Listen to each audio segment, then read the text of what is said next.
प्रेसीच्या ब्लॅकमेलिंगला कंटाळून एका व्यावसायिकाने स्वतःवर गोळी झाडून आपलं जीवन संपवल्याचा प्रकार उत्तर प्रदेशमध्ये लखनौ येथे घडला। मनोज कुमार सोनी राहणार लखीमपूर असं निधन झालेल्या व्यक्तीचं नाव। ही घटना सैरपूर पोलीस स्टेशनच्या हद्दीतील हॉटेल ड्रिप इनमध्ये घडली असून पोलिसांनी घटनास्थळावरून एक सुसाईड नोटही जप्त केली आहे।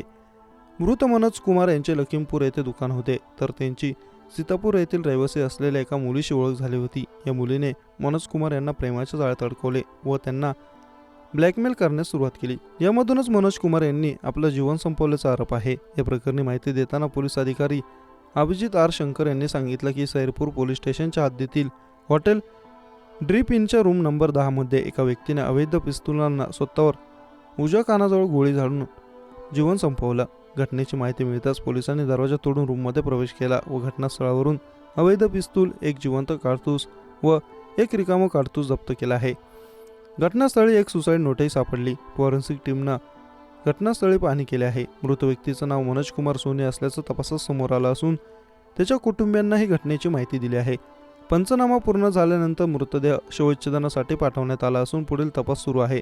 मनोज कुमार यांच्या सुसाईड नोटमध्ये मला मृत्यूनंतरही न्याय मिळाला नाही तर आत्म्याला शांती मिळणार नाही असं म्हटलं असून प्रेयसीने ब्लॅकमेल केल्याचा उल्लेख आहे।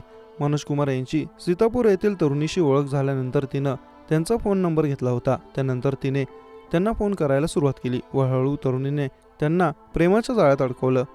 पुढे तरुणीने मनोज कुमार यांच्याकडे पैशांची मागणी सुरू केली व पैसे न मिळाल्यानं त्यांना तुरुंगात पाठवण्याची धमकी दिली। प्रेसीच्या ब्लॅकमेलिंगला कंटाळून मनोज कुमार लखीमपूरहून सीतापूरला गेले होते, मात्र प्रेसीने त्यांना धमकावणं थांबवलं नाही, उलट तिने त्यांच्यावर बलात्कार केल्याचा आरोप लावला। या प्रकरणी सीतापूरच्या पिसावी पोलीस ठाण्यात तक्रार दिली। त्यानंतर मनोज कुमार यांची बलात्काराच्या गुन्ह्यात कारागृहात रवानगी करण्यात आली होती। मृत्यूपूर्वी मनोज कुमार यांनी सुसाईड नोटमध्ये असं देखील लिहिलं आहे की माझ्याकडे एक फ्लॅट होता जो मी 7 लाख रुपयांना विकला, परंतु हळूहळू माझ्या प्रेयसीच्या पैशांची मागणी वाढू लागली। मी तिला आत्तापर्यंत 9 लाख रुपये दिले होते, पण तिच्याकडून केला जाणारा मानसिक छळ सहन होत नसल्याने आत्महत्या करीत आहे। दरम्यान या घटनेने लखनपूर परिसरात खळबळ उडवली असून या प्रकरणी पोलीस अधिक तपास करत आहेत।